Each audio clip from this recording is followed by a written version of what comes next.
April 29 yan.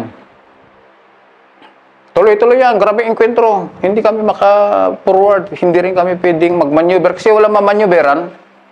Wala. Kumbaga, pilit kami doon ba? Napilit kami doon. Nung maghahapon na yon, dahil sa tuloy-tuloy, sabi ni Batcom noon, si Sir Caldillo, mag-cover kayo kasi magbuhos sila ng air support at saka fire support. Fire support, after ng fire support, air strike na naman, magpapalit-palitan lang yan. Ibuhos nila. Oo, so sabi ni Sir Caldillo, mag-cover kayo. Alam mo yung ginawa ko noon, yung kutsilyo ko na andito sa dibdib ko, sa bandoler ko. Humukay ako yan ang pinanghukay ko sa lupa. Kasi bangin yan eh. Yan pinanghukay ko ng lupa para maitago ko lang yung ulo ko. Bahala na yung paa ko na matamaan ng sharp nila, basta wag lang yung katawan ko. Humukay ako ng lupa niyan, yan, isiniksik ko yung ulo ko. Siksik ko yung ulo. Tapos, dahil ubos na yung pagkain, wala ng pagkain, wala na rin tubig. Ang ginawa ko doon, may ugat ng kahoy doon sa may butas na ginawa ko, may ugat doon. Yan ang pinutol ko. Tumutulo yung tubig. Yan yung ginagawa kong inuman ko. Ganon kahirap yung pangyayari na yan. Kasi kapag doon sa position namin noon, kung hindi ka sumabit sa mga puno ng kahoy, mahuhulog ka sa baba. Mahuhulog ka sa baba, talagang bangin. Kumbaga yung sarili mo, isakay mo lang sa mga puno ng kahoy para hindi ka lang mahulog sa baba. Ganon yung namanyubera namin, yung napuntahan namin kahirap. So, maliban kay Lieutenant Jessa, may mga undid pa ba kayo kasama na team niyo? Maraming wounded. Si Sergeant, maraming wounded. 8 ata wounded ng kumpanya namin. Anong araw na yun pa? Yung unang bugso, yan ay marami. Pangalawang araw na unti-unti na may tinatamaan. Kasi yung kalaban nun is meron silang, kung hindi 90 RPG yung pinuputok nila sa amin. So, unti-unti nagkaroon kami ng casualty sa batalyon. Kasi wala eh. Hindi na kami maka-forward. Yung kalaban, nagbabato ng granada o dinamita at saka yung RPG nila. So, naunti-unti kami na nagkaroon ng napakaraming casualty. Napakaraming casualty. Hindi kami pwedeng umatras para dalhin yung mga wounded doon sa designated helipad. Hindi kami pwedeng umalis doon. Kasi mabawasan yung tropa, baka mauberan kami, mawalo pa kami. So, ang dinesisyon nila noon is yung mga wounded, inipon lang sa isang lugar, may nagbabantay at nagpe-proceed sa kanila, tuloy yung enkwentro.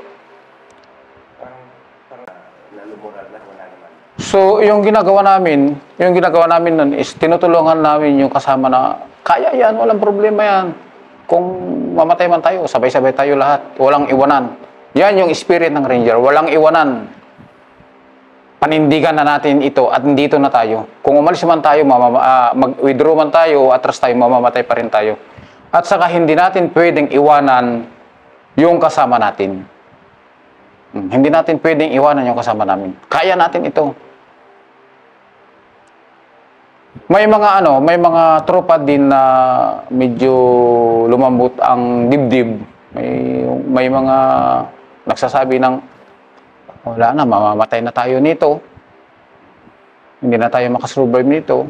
May naririnig nga ako dyan, pag makasurvive lang ako sa enkwentro na ito, baka hindi ko na ito pagsusundalo ko.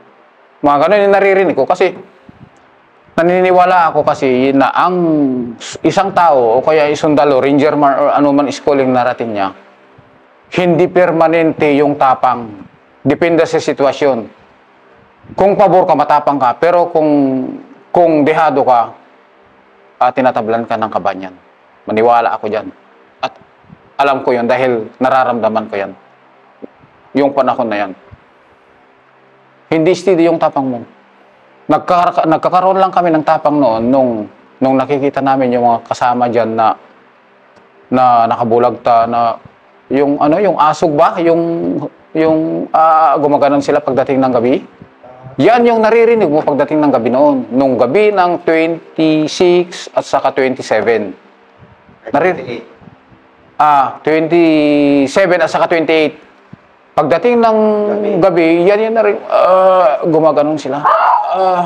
So parang, di ko nga maintindihan sa sarili ko na malumural ba ako o nagagalit ako sa naririnig mo na gano'n. Kasi naghalo na yon yung patay at saka yung wounded namin. May mga tropa din, yung mga malakas ang loob na paikot-ikot doon. Paikot-ikot doon na di ko lang din alam kung ano yung pakiramdam nila noon. Pero grabe talaga yung mga wounded. Maraming wounded. Sumisigaw sa kanila. Oo, yun. Gumaganon sila. Oo, yun, ganon. Sa sakit na nararamdaman nila siguro. Kasi, kung tinamaan sila ng 26, 26, tinamaan sila ng 27, maghapon na hindi na i-withdraw, ano kaya maramdaman mo na kirot yan? Mabaho na yan. Yun nga, yung si Sergeant Ross pala, Sergeant Ross at si Sergeant Gali, yung 7-2 na Bicolano na kasama ko sa 19 Company, tinamaan yan dito sa may singit niya. Paglapitan mo, mabaho na eh. Si Sergeant, yung tinamaan sa dibdib na nakasurvive. Marami kaming wounded sa 19 Company noon. Paglapitan mo, yung pagbuhat na namin sa kanila, yung i-withdraw, maaamoy na yung sugat na nila. So, gabi ng 27, doon na nag-decide si Battalion Commander ng suicide team. Suicide force. Kasi, no choice na eh. Hindi kami pwedeng umatras, hindi kami umalis sa area, kundi pursigiin namin na kunin talaga yung pinakatip ng kampo ng Mohaji. Gabi ng 27, 28. Gabi ng 28, kasi naoberan namin yan gabi ng 27, kasi naoberan namin yung alas 12 ng 28. Tandang-tanda ko yan. So, gabi ng 27, nag-create sila ng suicide team. Ang sabi noon is, kada kumpanya magbigay ng isang team na maglilid papunta doon sa taas. Yan yung sinasabi nila na suicide team. So, yung 11 company, isang kumpanya, isang team yung binigay nila, 14 company, isang team, at saka sa 19 company. Yung suicide team na yan na itas, or yan yung kinausap o tinas ni company commander namin, si Sir Cordoba, yung team namin under Sarin Salinas. Pero kami yung pinaka last na team doon sa suicide team. So 11 company, 14 company, then 19 company. Hindi volunteer. Suicide. May ibang volunteer. May ibang volunteer yan. Yung diwa nga ng ibang tao doon, kung baga parang yung nag-move yung suicide team, parang gustong sumama na lahat eh. Pero hindi pwedeng magsabay-sabay na umakyat kasi ang daanan namin noon is isang tao lang ang pwedeng dumaan. Kung baga is mag-abot-abutan lang kayo para makaakyat sa taas. Okay, Pakuya, doon muna tayo sa suicide team, Master. Ano yung nagiging reaction ninyo, yung nag-volunteer na mag-suicide team? Nung pinuntahan kami ni Sir Cordoba, yung team namin, ni Sergeant Galamay at saka si Sergeant Salinas, sabi na, sige, natas tayo eh. Total, nandun man tayo sa likod sa amin. Pero mayroong binigay sa amin na pupuntahan once nga andun kami sa taas. So, ganun nga, nag-umpisa kami na mga 1 siguro or 2, nag-move, sunod-sunod kami sa dalawang team sa harap. Kasi yun na yung mga suicide team lahat. Oo. Kumbaga, lahat ng mga bala o mga andun na lahat. Pinadala na sa inyo. Oo, binigay na. Kasi yung pangatlong araw na yan, yung bala ng suicide team, kulang na. So, binigay yung maraming bala, binigay doon sa suicide team. Oo, binigay niya. Kasi i-expect mo talaga magkaroon ng grabing fight sa taas. Yung suicide team na yan. Yun i-expect. Wala nang mga habilin o mga baka hindi na. Meron. Sa team nga namin, kung mamatay man kami, iparating nyo sa pamilya namin na ganito, na sabi, huwag kayong malungkot kasi ginampanan lang ni papa nyo yung tungkulin niya bilang isang sundalo. Yan yung mga yun yung sabi ng mga tropa nun. Pero, yung gabi kasi na yan, napakadilim at saka kung tinas ka na maging suicide team, hindi ka na yung tumayo para paikot-ikot kasi tuloy-tuloy yung putok. So yung team namin noon, nung tinas kami na mag-suicide team, ano lang, nag-ipon kami isang team. Yung, nag-uusap lang kaming team, yung team namin na ganitong gawin natin, basta walang iwanan. Kahit anong mangyari doon sa taas, huwag tayong mag-iwanan. Halimbawa, mamatay man ako, huwag mo akong iwanan. Yes, Sergeant. Kung mamatay ka, pati ako mamamatay din ako. Hindi talaga kita iiwanan. Ganun na yung usapan. Yan yung usapan ng team namin noon. Hindi talaga kita iiwanan. Mangyari man kung anong mangyari, dapat hindi kita iiwanan. And then, ang ginawa namin noon, kung in kaso man na magkalabo-labo sa taas, ang direksyon ng Matarling, yung barangay Matarling is ito. Yan yung ginawa namin sa team namin. Kung magkalabo-labo man sa taas at hindi na natin kaya, ito yung direksyon ng Matarling. So, ibig sabihin yan, kung ano man mangyari doon at kaya mo pang isave yung buhay mo kung talagang kinakailangan, basta ito yung direksyon ng barangay Matarling, ito yung tumbukin mo. Win or lose na yan, do or die. Oo, do or die. Pero, sabi ng tropa, yung team namin, basta walang iwanan. Kahit anong mangyari, hindi tayo mag-iwanan na 6. Kasi yung team namin, naging 6 na lang kami kasi namatay si late Rentuaya, yung tinamaan ng 105. So, 6 na lang yung team namin. Ikaw, Lead Scout. Si Sergeant Salinas, Sergeant Galamay, si Oriel, sino pa yun? Inti? Si Inti pa yata yung isa eh. Hindi ko na maalala yung yung kasama ko sa team. Basta ang talagang naalala ko dyan, nakateam ko talaga, si Sergeant Salinas, team leader namin, guide, si Sergeant Galamay, ako yung lead scout, si Oriel. Yan yung maalala ko na team namin. Basta 6 na lang kami natira sa team namin doon. Grabe mo, Lead Scout ka pa. Oo, sa kumpanya. Pero yung movement ng batalyon, kasi leading yung 11 company, ang lead scout noon is si Navarro. Yung si Navarro, siya ang lead scout. Pero nung suicide team ka naman, balik ka na naman Lead Scout sa team nyo. Oo, yung sa team namin, ako naman yung lead scout. Designation. Oh, yan yung designation ko sa team. So, ganun yung pangako nyo sa isa't isa. Oo, walang iwanan. Kahit anong mangyari, walang iwanan. Yes, sir, yun. Kasi andyan na eh. Wala na.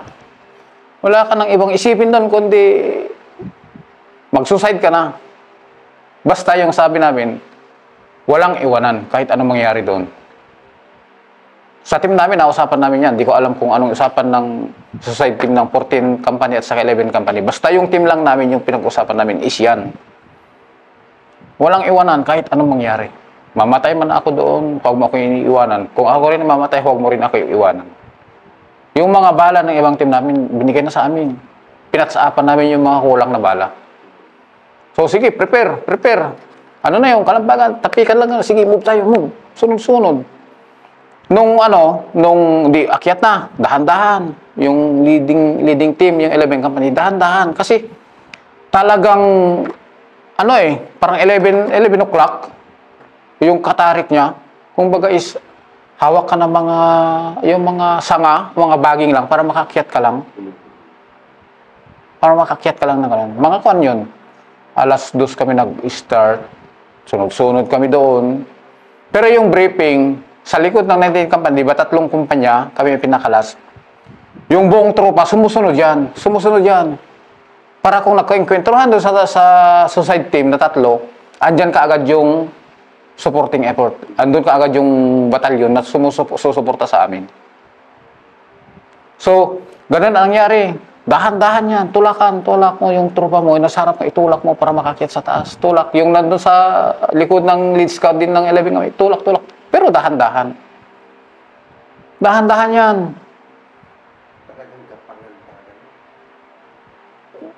Kapangan talaga. Kahit wala ka ng choice talaga. Mamatay ka man, sige, okay lang. Trabaho at saka ginusto natin ito. Yan yung nasa isip namin. Sa aking sarili, kung ano man ang mangyari sa akin, happy ako. Kasi nagsilbi ako sa bayan. Yan yung sinumpaan ko. Gampanan ko. Ganun yan. So, tulak yan. Doon sa unahan, nung medyo nakuha ng leading team yung sarap, nagkaputukan na doon. Yung sa amin 3 team, tulak, tulak. Alam mo yung sigaw ng tropa noon, nakaputukan na sa harap? Buong batalyon yan, sumisigaw. Sumisigaw yung buong batalyon. Ano yan, madaling araw pa yan?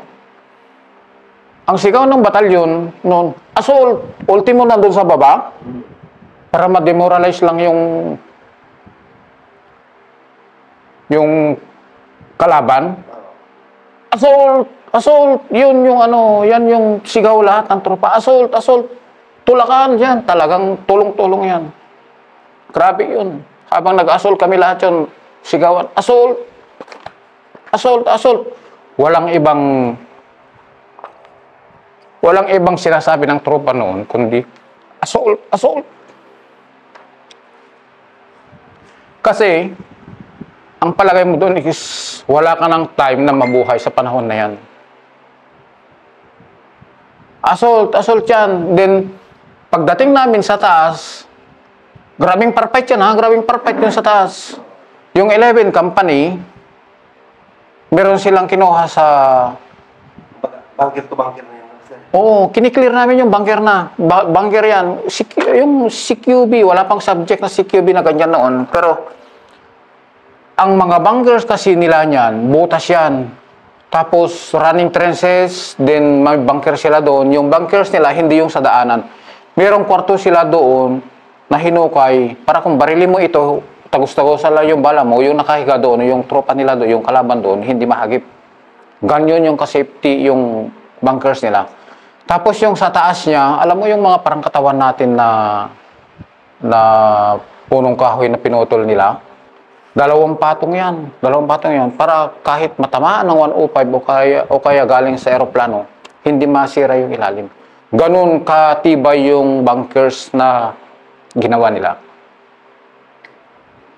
So, ganun yan. Yung 11 company, forward sila sa left portion, yung 14 sa gitna, yung 19 company sa right. Yan yung cleaner namin. Grabing putok yan, grabing putok. Gumaganti yung kalaban. Walang dabaan yan. Wala, talagang hara, kung bagay stress up ba. Lalo nung nakaapak na yung buong batalyon sa taas, grabing sigawan namin yan. Grabing sigawan yan. Assault! Yung kalaban, pa-withdraw na sila sa likod na nun. Yung iba? Oo, yung kalaban. Pero yung iba lumalaban. Pumuputok. Tapos, clear yung mga bunkers. Pasukin mo bunkers. Pero doon sa loob ng kampo, wala kang makita doon na landmines. Puro doon sa paligid lang sa baba. Kasi hindi nila lalagyan ng landmines yan. Kasi andun sila. Parang community yun ba? At saka doon sa gitna mismo, kasi yung sa bandang left, high ground yan, andito yung higaan yung kubo ni Abu, ano ba yun? Yung si Jan Jalani at saka si Abu Sabaya, andun yung higaan nila. Yung mga subordinate nila, andito sa bandang baba. Tapos dito sa gitna, andyan yung kulungan nila, yung mga hinostage nila, mga teachers at saka mga estudyante. Andun yung kulungan nila doon sa gitna. Ang ganda ng kulungan nila, nakaangat sa lupa. Yung sahig niya, napakaganda. Tapos yung ginawa na parang rehas niya, yung alam mo yung isang punong kahoy na parang 20 kalaki, yan yung ginawang dingding niya, yung parang ganyan lang, yung masilip mo lang yung tao, talagang hindi makalabas yung hostage nila. So, tuloy yung pag-clear sa mga bunkers, tapunan mo ng granada, then pasukin mo. Ganun yung nangyari. Hanggang sa pero tuloy-tuloy yun, yung putok, tapos sigawan ng tropa, assault, hindi nga magsawa yung tropa kasi sigaw ng assault na yan. O basta yan, walang ibang sinisigaw ng tropa, assault. Yan kasi yung isang nasa isip ng tropa noon para ma-demoralize yung isip ng kalaban na napakarami pa pala nila. At saka willing silang mamatay, willing din silang pumatay. Yan yung sinisigaw ng tropa, assault. So, na-clear yung tropa, na-clear yung area, ang daming baril na nakuha. Yung mga iba is defected na rin.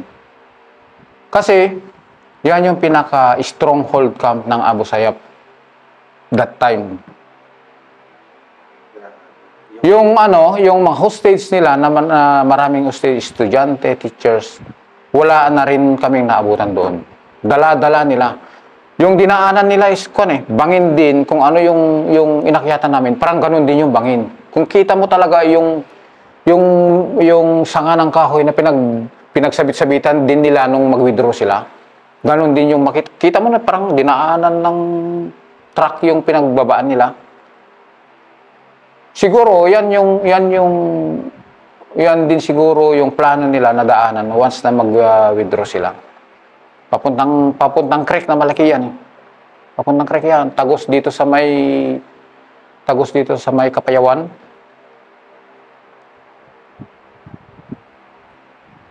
Yun. So ibalik ko doon sa tapos ang kwentuhan natin dapat meron akong hindi nabanggit doon nung habang kasagsagan ng enkwentro. Walang command kaming naririnig kay Battalion Commander, kundi yung naririnig namin is Pito. Pito, wala kang command na naririnig. Pito yan. Fire. Yan yung bully mo fire. Pag pumito siya, ceasefire. Kung baga is minimize ka ng putok. Kasi yung iniisip namin yan noon is hindi kami mag-ubos ng bala kasi hindi pa namin alam kung anong nandyan sa taas. Oh. So yung briefing sa amin noon, yung lalong-lalo sa team namin ni Sir Cordoba, huwag kayong puputok hanggat hindi kayo makita habang andito tayo. Kasi baka maubusan tayo ng bala.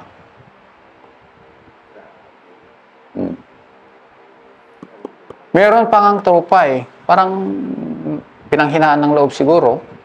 Hindi ko na lang babanggitin kung anong kumpanya at saka anong pangalan yan. Pero, umalis Umalis doon sa encounter site.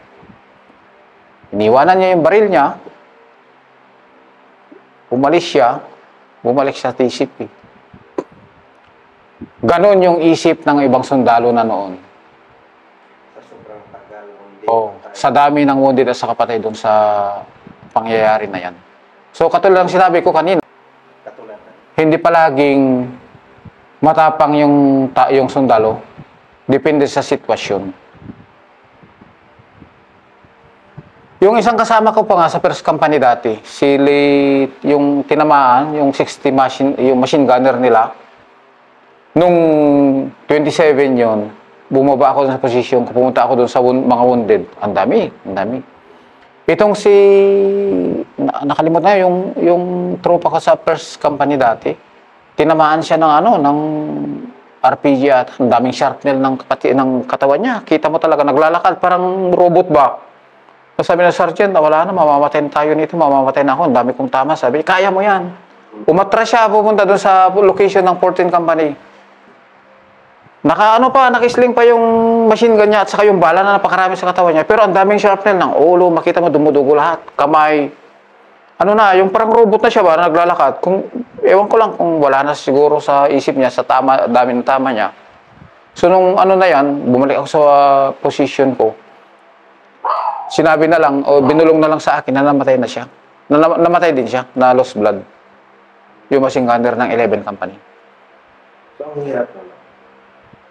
Oo, ganun yan kahirap. Pero at least, Master, kung nakuha nyo, masaya ka naman. Yung anong nakuha na namin, ang sa akin kasi noon is hindi ako nakikihalubilo muna sa tropa. Yung parang kantsawan o yung kaya parang kwentuhan. Ang kasi sa akin noon, hindi ako lumalapit sa tropa. Kumbaga parang gusto ko lang, yung mag-isa lang ako, na ilabas ko lang yung nararamdaman ko na mag-isa. Tapos, ang ginawa ko noon, para ma-repress yung pakiramdam ko, umakyat ako doon sa bubong ng kulungan nila. Kasi, yung trapal yung bubong niya, may naipon doon na tubig. Kasi walang tubig, wala kaming tubig talaga. Nung hindi pa dumating yung mga chopper na nagdadala ng pagkain sa tubig, wala kaming tubig. Kasi hindi pa clear yung area, pumuputok pa yung kalaban. Nung na-determine na namin na clear na yung area at hindi pumuputok ng kalaban, umakyat ako doon sa bubong ng kulungan. May mga tubig na naipon doon sa may trapal. Yan yung ginawa kong, yan yung pinangpaligo ko para ma-repress lang o tanggal lang yung yung masamang pakiramdam ko. So, yan yung isang dahilan para parang bumalik yung maganda kong pakiramdam ko ba, para ma-refresh ako. After nun, pumunta na ako sa kumpanya. Tama yung sabi nila noon na huwag nyo nang damihan magdala ng pagkain. Kasi napakaraming pagkain sa taas, napakaraming bigas sa taas. Kasi yan yung time na yan na nagde-demand itong mga abusayap na mga ito ng tulong or pagkain. Kung matandaan nyo, yan yung parang yung kay Noli de Castro at saka si Robin Padilla, parang nagpadala yata sila ng pagkain yung time na yan. Para lang, kung baga is parang pang ano lang nila, para yung mga hostagers is hindi nila patayin yung mga hostage nila. Kasi nagde-demand sila noon daw ng mga pagkain. Ang briefing kasi sa amin, okay, masyadong marami magdala ng pagkain, maraming bigas, napakaraming bigas doon sa pagkain doon sa taas. Totoo nga. Kung maklear na namin yung bunkers, ang daming bigas doon. Ang daming bigas doon. Tapos masabi niya na buhay kayo. Yan yung unang sinabi ko sa sarili ko noon. Sabi ko, Diyos ko, salamat at buhay ako. Wala akong tama, wala akong galos.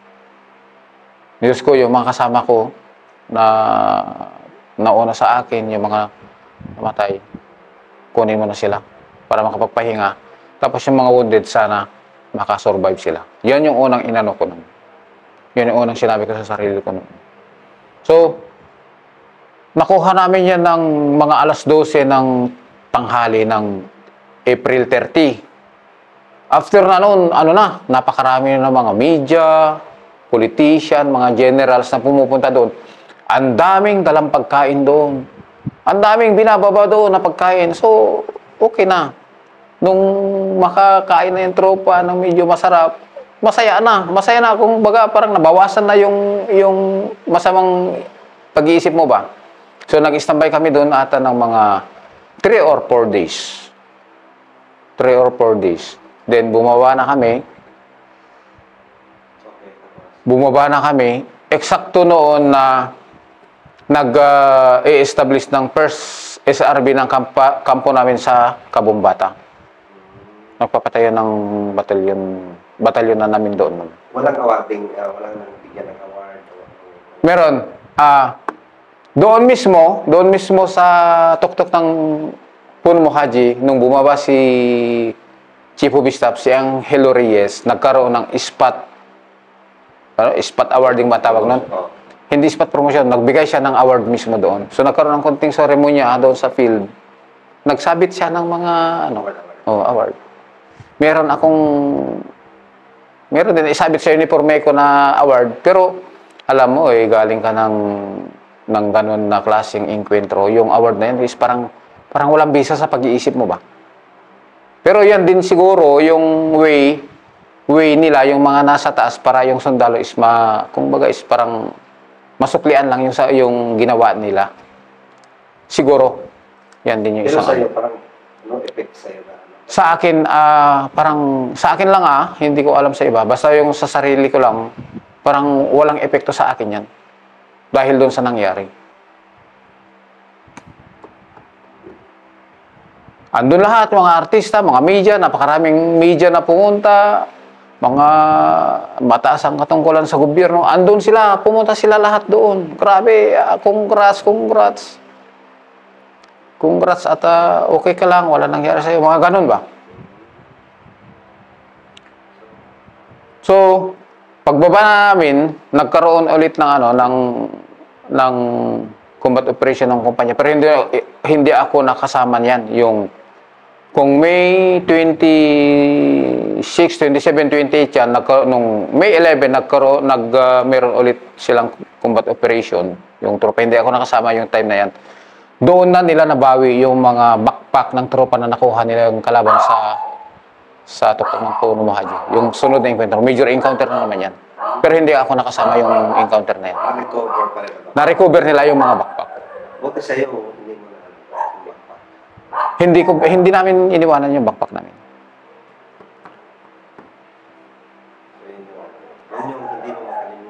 Yan yung isang enkwentro or nangyari sa buhay ko habang nasa serbisyo ako noon.